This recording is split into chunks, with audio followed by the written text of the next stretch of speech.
Voiceover questions and answers. First one's from Nicole Bradshaw.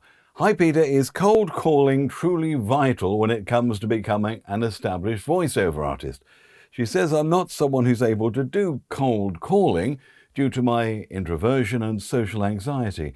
That's why I was looking at primarily signing up for free or pay-to-play websites and trying to build my portfolio from there. Now, Nicola, you're much more likely to be remembered and make a good impression when you call up and talk to a decision maker.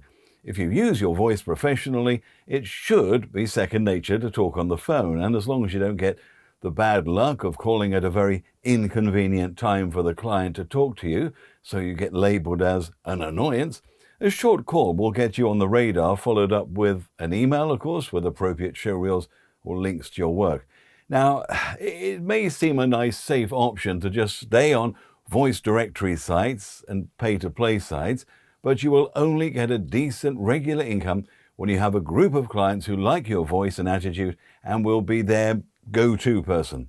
Of course, these people may not have jobs every day or every week, so you'd be looking at getting about 100 of these good clients hooked in to you to ensure the income is stable and decent. Then you'd top this group up with a marketing push every few weeks or so. Now, I don't do cold telephone calling for all potential clients. A carefully targeted email can be very effective, and I do this in particular for companies around the world where people don't have English as a first language, because in this situation, cold telephone calling would be, well, firstly expensive and maybe embarrassing if the client's English is not great. And there's the time zone element as well. So I hope that helps. I see you added something here.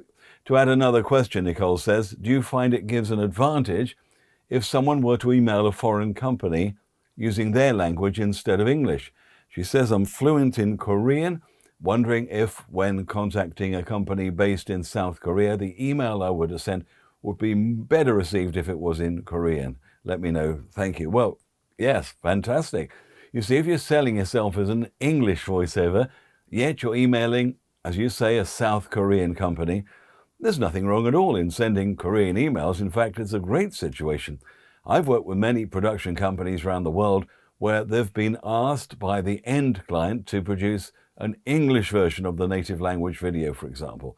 Now, the producers themselves that I'm working for may not be very good English speakers at all, so would feel far more confident in hiring a voiceover that could speak their native language as well. Why, you could even get the work of translation of the original video script as well if you had one of those jobs. So it's a huge advantage. Now, here's another tip for you. If you're contacted by email and it's obvious that the production company isn't that strong with English, either the website hasn't got a obvious click here for English version button, or any English text on the website is maybe poor grammar, lots of spelling errors, well then just write your message in English, then copy and paste it into Google Translate, and under your English message have the translated version in the company's native language. I don't think there's any problem doing that. I haven't found clients getting insulted by me implying their English is poor. It's just a courtesy. Anyway, I hope that's useful and good luck. Next, Renee. What do you say? Pete, in Audition, to enable the shortcut settings under the list of commands, should I select Effect, then Fade Envelope, Process, or Clip Fade in Normal? Okay, so you want to fade in and fade out. Well, I'd like to know why you're using the fade effect, because us voiceovers usually only need to use the fade effect on voiceover auditions and not the finished job. On auditions, for example, they've given you a very long audition script. You haven't really got time to read it all, and you don't want to seem rude by just stopping after the first minute or so of the audition. So what you do is to continue for the next sentence and then stop. And then in playback, in edit, you put a fade out on it. And it makes it sound like you have read the entire audition script. You just haven't sent it all to them, all right? Or the platform, say Voices.com or whatever, they've got some sort of automatic fading process so the client doesn't hear everything for the audition. So yes, fade out's fantastic for auditions, But normally when it comes to production work, you don't get involved with that or any effect. It's usually all done at the client's end. However, I do admit that for audition work, you do end up adding music effects and sound effects or whatever, just to give a client who hasn't got much imagination their own idea of what you could provide for them. But of course, when you do get the job, you're just sending them the raw voiceover with maybe light compression on. But back to your question, which of those commands should you select? I would say neither of them. Forget the menu. For fading work, it's far easier to do it in the actual waveform display. And interestingly, there are people who have used Adobe Audition for many years and still don't know about the little grey boxes. Have you seen them in the waveform display? So you've got a waveform in the top left-hand corner and top right-hand corner. There are boxes which offer 3 types of fades. You just have to drag them and do stuff, and they turn into different types of fades. Crazy, and it's very easy to do. The one we need the most as voiceovers is a linear fade.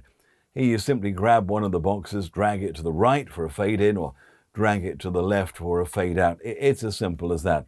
And Adobe Audition offers a logarithmic fade. That's where you smoothly change the volume slowly, and then it fades rapidly. That's used a lot in radio dramas where one scene is fading into another one.